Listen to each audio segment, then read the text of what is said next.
Welcome to the Ordinary Marathoner podcast.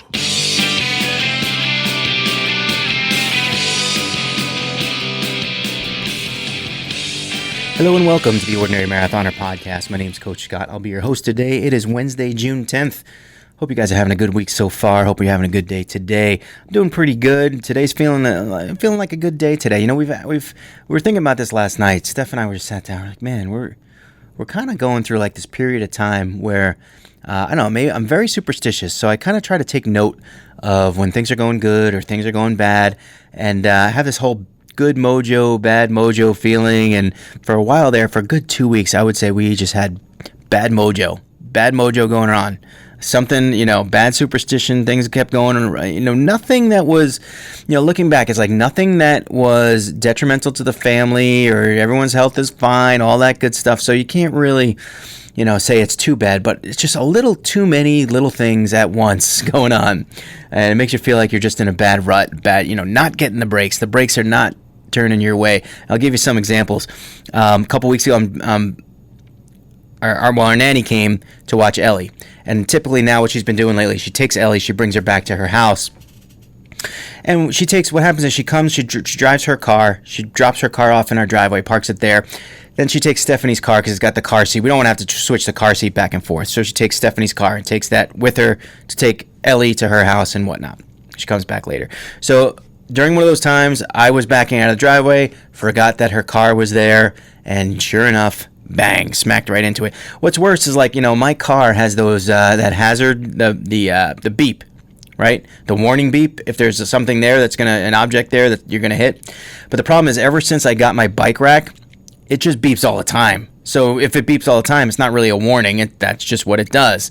In fact, sometimes if I go in reverse too fast, it thinks the object is right there and it stops my car for me, which is really annoying. I can't stand when my car decides it wants to drive for me and stop for me. And especially if I was backing out of the driveway into the street and there were cars coming and it stopped, whew. I mean, that's a lawsuit waiting to happen right there, man. Let me tell you. I did take the car in. I took the car in. They installed the bike rack for me, and they were supposed to disable that, and they didn't, because you can't disable it for whatever reason. Anyway, fast forward a couple days later, we're out on our back deck. We have a nice back deck we had built out there. I have a nice, the yard, it overlooks a golf course, so there's basically a lot of land. There's no other houses behind our house. It's open, but there's no trees either, so we don't get the shade. So what happens is the sun comes down over at night, and it's really bright, and there's no trees to give us shade, and as it goes down and down, the umbrella becomes useless. To shade us from being outdoors. The umbrella becomes useless. So we bought this special swivel umbrella, which is probably a little more than we want to spend, but we bought it last year. Opened it up the other night, went inside for a little bit, came back out to enjoy the evening, and the umbrella is closed. And I'm going, what's going on here? So I try to open it again, and for the rope or the cable, whatever is in there that holds the umbrella open, it snapped. And now the umbrella it's literally completely useless. So yesterday I'm like, all right, I'm going to call Home Depot and find out if I can still get a new one. And the answer to that is maybe. We're supposed to hear back in the next couple days. I was on the phone for an hour and 45 minutes. And I talked to one lady who said she needed to get a supervisor. We talked to the supervisor who said she needed to call the maker, there's another word for that, but I can't, whoever built the company that built it, the supplier, I guess. And she put me on hold, and then the next person that picked up the phone had absolutely no idea what was going on, thought I was a brand new caller, researched the thing and found out, and then she said she'll get back to me in a couple days. So an hour and 45 minutes I spent on the phone. I don't even have, it's just more of the bad mojo. Cooking rice the other night. We cook a lot of rice in this house. Part of staple of our diet. We get the big bag of Costco rice. 1 scoop of the rice, 2 scoops of water, put it in the rice cooker, set it, forget it. Then I make the rest of dinner. And usually by the time I'm finished with the rest of dinner, the rice is ready. It's just timing-wise is perfect. It's a good deal. So the other day I make the rest of the dinner. I'm ready to add the rice. I go to add the rice and it didn't cook. And I'm like, damn, I forgot to push the button, right? Of course I forgot to push the button. There's just water and dry rice in there. Can't eat that. And I tried to push the button, and it didn't work. It didn't work. We've had this rice cooker for years, and now it's broken. Now I need a new rice cooker. So I cooked the rice in a bowl, in a pot instead, and transfer it to the bowl, our nice red bowl. Red bowl we use all. It's just our serving bowl, right? I use it for salads. I use it for whatever. Anytime we have like a big thing of stuff, I put it in the red bowl. And a red bowl, it's a serving bowl. Put it in the dishwasher. We were done. I took it out of the dishwasher the next day. It had a huge crack in it. Got busted in the dishwasher. And just one of those things where we've used this thing forever, and it's a strongly built thing. It's like thick glass, and it just cracked. And it wasn't even like a little crack. Like sometimes you get like a little crack, and you can kind of use the thing for a long time. This was like, so it's just, again, more of the Mojo. And again, stupid little things. I know this isn't a big deal. This is gonna eventually come full circle. So now we can't cook rice anymore. Now I'm cooking potatoes almost every night. But I do the potatoes a really good way. You guys don't like this. I cut them up pretty small, not tiny small, but small. I stir them in oil and garlic, and then I lay them on a sheet and I put them in the broiler about 25 minutes, and that's the potatoes, salt, pepper, good stuff. It comes out good almost all the time. The problem is there's a very small window, because the broiler is high temperature. Very small window of that you can pull this thing out and you can have good potatoes. Either they're going to be undercooked, and you guys know you don't want to eat raw potatoes, even if like the center is just undercooked a little. It's terrible. They got to be smooth and sort of like that nice soft potato all the way through. Though there's nothing worse than undercooked potatoes. But the problem is if you leave it in there too long and it's in the broiler, they're going to get burned. They're going to be burnt to shreds. I've screwed them up both ways. There's a very small. It's almost like when you eat the avocado. Like the avocado is not ready. All right, eat it now. Oh, it's bad. Right. Same thing for the potatoes. It's like a 3-minute window where you got to be right on with those potatoes. So I'm testing the potato, and what I do is I usually try to find a big one. I grab it with a fork and let it cool. So I grabbed it with the fork, and I'm sitting in the kitchen. And Ellie runs into the room, and now I got an open broiler, 18-month-old running in the kitchen, and I'm trying to keep her at bay, and I'm holding the door, and I'm holding the kid, and I got the fork, and I'm like, got to get the fork out of my hand, right? What do you do with the potato? Potato was just in the broiler. I just burnt the crap out of the roof of my mouth, and it's been like that for like 5 days now. Which is a good dietary thing. If you guys pick on food all the time, all throughout the day, just burn the hell out of your mouth, and you will never want to eat anything. I'm telling you. I'm down like 4 pounds the last couple of weeks. That's a good thing.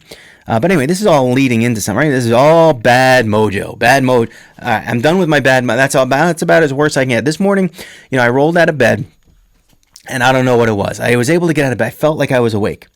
Sometimes that doesn't always happen, right? 46 years old, sometimes my things are sore. I got to stretch, and then when you stretch, like your muscle hurts even more, you pull something and just something's wrong. But today I rolled out of bed and I felt great. I don't know what it is. My training lately has been really, really good. So I'm confident about that. We had 2 new orders for Team Ordinary, 2 new additions to Team Ordinary. Can't wait. I hope you guys can submit bios. I hope you guys do all that good stuff, the athlete profiles. But, we had to get the boxes out. So we get, the welcome packets that are the shirt and the hat and the bag and the sticker, all that stuff. And there's nothing I like more than waking up and seeing new people kind of join the team.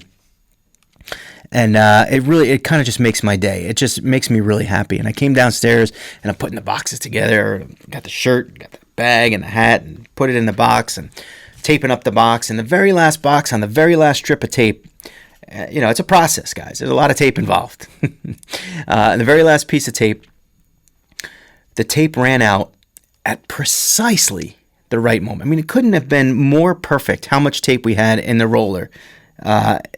It just was a nice, this is the thing with me with the superstition. It kind of it was just the perfect time, right, for the tape to run out. And I feel like last week, had I been doing that, like it would, if the tape would have been 3 inches shorter, then I would have had to get new tape. And you guys know the problem with that new packing tape, and you have to kind of, it doesn't have the edge, so you have to try to find the edge, and you can't. It's invisible, so you can't. You're just feeling around, and then you pull it. You try to grab it up with your thumbnail, and you grab it up a little bit, and then you rip the tape. So then you have to do it again a little bit further down the line, and kind of, you know what I mean. It's like it's the most annoying thing ever. But I avoided that today because I had just the right amount of tape there. Had the tape been 3 inches longer, well, then I'd run into it next time. I wouldn't have that foreknowledge that, hey, you got to get new tape. But I did actually, not only did I get through it, but I actually set up the new tape for next time. I'm feeling really good. That was just a good sign, superstition, good sign. Went down to the post office, there was no line. I went right to the front, and it was like 9:15 in the morning. It was like perfect timing. We sent out our, I told you Friday, we're having a deal now on coaching, where if you sign up for 3 months, if you commit to 3 months, we will give you that first month for free. And I think it's a great deal for a lot of different reasons, but I was a little sketchy. I always get nervous when I'm posting something, right? Because we made this little sign and we wanted to put it up there, and it got such a good reception. I was really kind of touched by some of the things that people said about it, and people shared it. And look, I love it. And I think the deal itself, 1 month free for 3 months. A lot of people, now look, I get it. Coaching, having a coach is a luxury. It can be expensive. It's a monthly expense that you don't normally have. I get it. I work with people all the time on this stuff. So getting that month free, and especially if you've never had a coach before and you don't know if it's for you, but you're kind of interested and you want to find out, well, here you go. 3 months is a perfect amount of time to kind of just dive into it. See if it's for you. See if that's what you want. See if it helps you. Having your questions answered, having your training plans, devised and constructed for you. Getting good feedback, all that stuff. Being reminded if you forget, all that stuff. If you think it's for you, or if you don't know if it's for you, but you always wanted to know, or if you always wanted to try, now is the perfect time. I think it's a great deal to be like, hey, I don't know if I want to coach. Let's check this thing out, and we'll work with you. If you don't know, consultations are free, so just send me a message, and we'll sit down. We'll talk. I am not a good salesman. I am not a pressure guy. I'm not going to put pressure on you. We're going to sit down and have a conversation, and we're going to find out if having a coach is right for you. Lastly, beginners. Too often I see beginners talk about coaching as if it's not for them because they're a beginner, and I'm going to tell you, I think for a lot of you, it's the exact opposite. Coaching is for you if you're a beginner, because you don't know if you're on the right track. You don't have anyone there to hold yourself accountable to. I mean, for me, there was a number of times where I started working out that I just stopped. And when I stopped, and I always wanted to pick it up again, I would forget. And I didn't have anyone there to remind me. I didn't have anyone there to tell me, hey, let's just get back going. Let's, try to convince me to start again. I just would quit. And even when I did finally get that spark that stuck with me, I went out for that first run. The first run I did was on a treadmill. It was 0.28 miles. And I was so intimidated by the fact that I couldn't run a full mile. And I remember thinking to myself, look, I'm going to go down to the path, and I'm going to get out of my car, and I'm going to be weighing 280 pounds, and I'm going to start running down that trail. And if I run 0.28 miles, I'm still in eye shot of my car, right? So there are going to be people there watching me. They're going to see me run. They're going to see me not even go a quarter of a mile and stop and have to walk. And how embarrassing is that? And I literally thought that. Now, in reality, I don't know that that's very true. I think there's a lot of support out there. I don't think there are a lot of people that sit there and watch and go, look at that person run. They stopped at a quarter mile. There probably are a couple people. Let's be fair. There probably are a couple people out there like that, but not a lot of them. And in general, if you're out on the path, walking, running, whatever, people are supportive. I tell you what, I see some people who look out of shape that are out there, who are having trouble running, and it's funny because I know how it is. I know how it is being in that spot, and you don't want anyone to pay attention. You just want to be invisible. And so I don't say good luck. I don't say good going. I don't say keep it up. I say nothing. Because I know what it feels like. So the thing is, a lot of you beginners, and I was this way too. A lot of beginners think that coaching's not for them. They think that coaching is something that a seasoned athlete needs. A seasoned athlete needs a coach, someone who's already really good and really involved in racing and just really wants to get that 1 second better, that 2 second better on their PR. Someone who's going to try to qualify for Kona or Boston or whatever, if those races even exist anymore. Sorry, I'm angry about that, but you know that. That might be when you need the guidance the most. It really might be. And we've created a Couch to 5K. We've actually, I spent a lot of time the last couple of weeks. We've created a new Couch to 5K program. It's up on the Team Ordinary page. You can check it out. I talked about this a little bit last week, and I asked if there were any volunteers, people who wanted to be come on the podcast, maybe talk about it. Talk about your experiences with the 5K, how you're doing. We can talk about the week before, how it was, did it work for you, and the week next, what to expect for the next week. I actually had 2 people. I'm talking to 2 people right now who may do that. I was so excited because I've done this before where I've kind of thrown that out to people and said, hey, come on the podcast. And if you're out there and you're still like, oh, someone else beat me to it, reach out to me because I could always use the backup people too. Backup to the backup. Right now, the plan is to have both of them on if they'd like, but I haven't nailed it down. It might not be. It's not an easy thing to do, to commit to talking about your progress or lack of progress on in public. So I get it, but we're trying.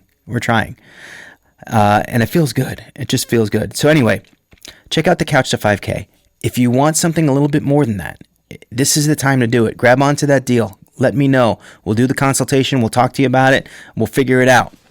I think everything's just perfect. Everything is, and this is why I'm talking about good mojo. The bad mojo is over.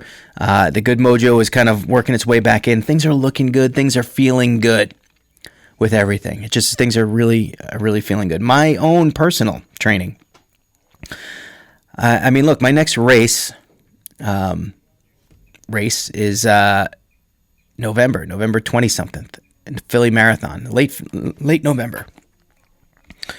And yeah, it's true, they might not run it, but I'd really like to be prepared for it if they do. And I started putting together my training program, and I'm not where I really want to be with my running right now. I really have to start developing it and picking it back up. My own weight is back up a little bit. I was 242 pounds a week ago. I'm a little bit under 240 now. Partially because of the cut in my mouth, the burn in my mouth. I can't eat anything. But because I'm really working out, and I'm formulating more of a constructive strategy for me, as opposed to just wake up in the morning and say, hey, let's run, let's walk, all that stuff. And a lot of it is intervals. And I really want to talk about intervals today because I feel like that's another thing for beginners. I think if you go to that Couch to 5K program, you're going to see a lot of interval running. And so one of my other problems when I was heavier and just starting was I didn't like running intervals. I didn't want anyone to see me walking. I was really pig-headed about it. And I find that a lot of guys are like that. It's not so prevalent with women. But I have sort of a reason for that. And this is my theory. When I was growing up, I was especially in high school, when you start playing sports. And in high school, you start picking up the coaches really start stressing things like conditioning, sprints. And I'm not saying that's not in female sports. Obviously it is. But I think there's always pressure put on, especially football players. Baseball we had a sort of a militant coach. I hesitate to use that word, but he was pretty militant. Tells you to go run a mile. You better run a mile. You better not walk any of that. And it's ingrained in your head. If you start walking after he told you to run a mile, there was going to be hell to pay. And so there was sort of a ingrained, not almost pride. It was as much of a pride that you finished it as it is a fear of not finishing it and running the whole way.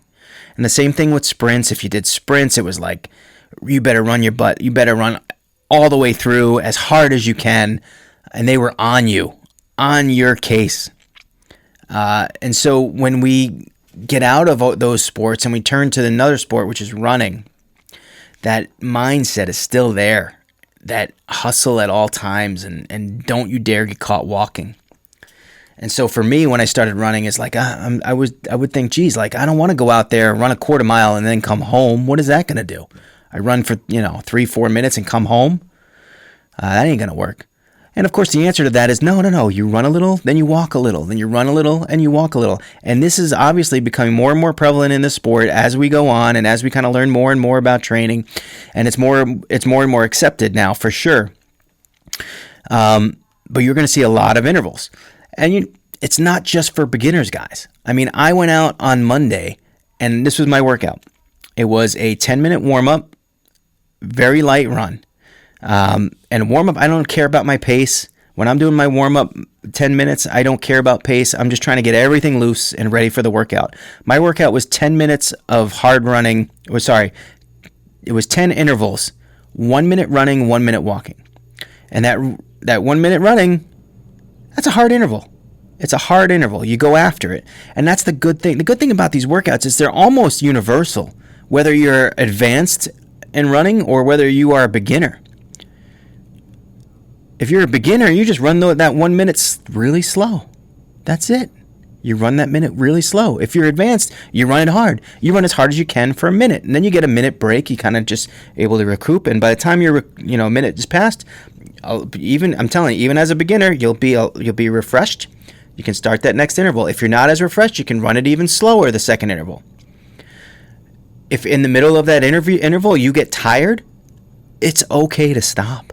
It is okay. Stop, walk the rest of the interval, walk the next minute, and try again. Try again. And if you can't finish that one, that's fine too. The important thing is that you're out there, you're doing it, and you're moving your body, and you're trying to make progress. That's the important thing. And then I do a 10-minute cool down. And again, pace doesn't matter. And cool down and warm up, it doesn't matter. Again, just trying to kind of, with the cool down, I'm just trying to stay running, stay moving, making sure the body doesn't hurt. And if it does hurt, then you stop and you walk the rest. And really, I did a lot of walking on my Monday workout, but I felt really good about it. So the problem was, for me, when I started, was that I just wouldn't go out and do intervals. I just refused. And so I would be indoors on the bike. And it took me about a month, and I would do the bike in the morning. I would do the bike at night. The good thing was the bike was above my garage. I had a TV there, and I would play NCAA football. And every game was like 45 minutes. It took 45 minutes to play a full game. That's 45 minutes I spent on the bike. I made a rule to myself: if I wanted to play my Xbox, I had to be on the bike. That was the rule, and it worked. And I did the bike. And then a month later, I said to myself, all right, maybe we got to test this again, right? Because I want to go out and run, but I don't want to run just a quarter mile and be done. I want more. I want to be able to do more. I want to be able to do a full mile. And so I went out after a month, and I remember I actually went to the treadmill at the gym, and I said to myself, let's see see if I can get the full mile. And after a month of training, I was able to do a mile and a half. I did a mile and a half that day, and I remember, that's one of my biggest triumphs of this whole journey. There, I said that the J word. But yeah, so what I'm saying is just stick with it. There are definitely ways I could have optimized my training in that period more, which is why I think that more so than ever, beginners need coaching. And I'm here for that. Like, I hate to say I specialize in it, because I don't want to say I specialize in it because then all the other athletes that aren't beginners, I don't need him. I want somebody, but fact of the matter is, look, I've been there, 280 pounds, scared to run, scared to start, not being held accountable by anyone but myself. There were numerous times where I could have used a coach. Numerous times. They would have benefited me. I would have improved at a faster clip, and it would have worked. So again, just coming full circle with that. The Couch to 5K plan is great, but if you want extra special help, extra attention on that, and extra, just sort of like someone to watch over you, hold you accountable, coaching is great too. So check that out. I think that's going to be it for today. Yeah, we did pretty well today. So again, reach out to me if you're interested in the coaching. I'd love to have you on board. Did I mention the Run the Ridge race? I don't even know if I mentioned this. If I didn't mention it, I don't know. I could have mentioned it. I don't remember. But I do want to thank Jacob Polson. He reached out to me earlier, maybe 2 weeks ago, and showed me about this race. It's a virtual race. He submitted it on the race calendar for Team Ordinary. I haven't been monitoring that lately because there's just no races. But it was good to see a race on there. It was just good to see even a virtual race, which I've kind of been like hesitant. People have asked me, and I'm like, if you feel like you want to add the virtual race, then do it. So this race actually takes place from May 25th through September 7th. So he's already at least probably 2 weeks into it, 3 weeks into it. The Run the Ridge 500-mile race. It's a virtual race. It's across the Blue Ridge Parkway, which I guess it must be 500 miles. And maybe, I don't know, I'm guessing that maybe you run a little and they kind of tell you where you are along the parkway. Maybe they have like a little thing on their website or something. But it's really cool. He actually said that he would update me every week so that I could update you guys on his progress to 500 miles and how quickly he can get there. I do apologize, Jacob. I wanted to do that race. I really did. The thing was 500 miles between now and September 7th for me, when I'm also trying to do a lot of work on the bike. And I really got to get in the pool when it opens up too. It just seemed like I didn't want to be stuck doing running all the time. I really like to cross train, and I felt like it might be a little too much pressure on the running. The last thing I want to do is get injured in September trying to get to 500 miles. So I didn't think it was smart for me, but I do appreciate the invite, and a lot of times I will go ahead and jump in on those challenges. I just didn't feel like doing this one. I didn't think it worked for me this time in my training. So, I mean, look, training for me is going well lately. The last few days have been really good. I got my eye on the prize. I hope you guys do too. If you need a little help, call me and we'll talk about the coaching deal. We'll set that thing up. If you're not a member of Team Ordinary, check out TeamOrdinary.com. And Ordinary Marathon is open for business 2021. Registration is only $10, so check out OrdinaryMarathon.com and get signed up today. We're going to be doing a raffle really, really soon. Check that out. And remember, other than that, every day is an ordinary day unless you make it extraordinary. So get after it, guys.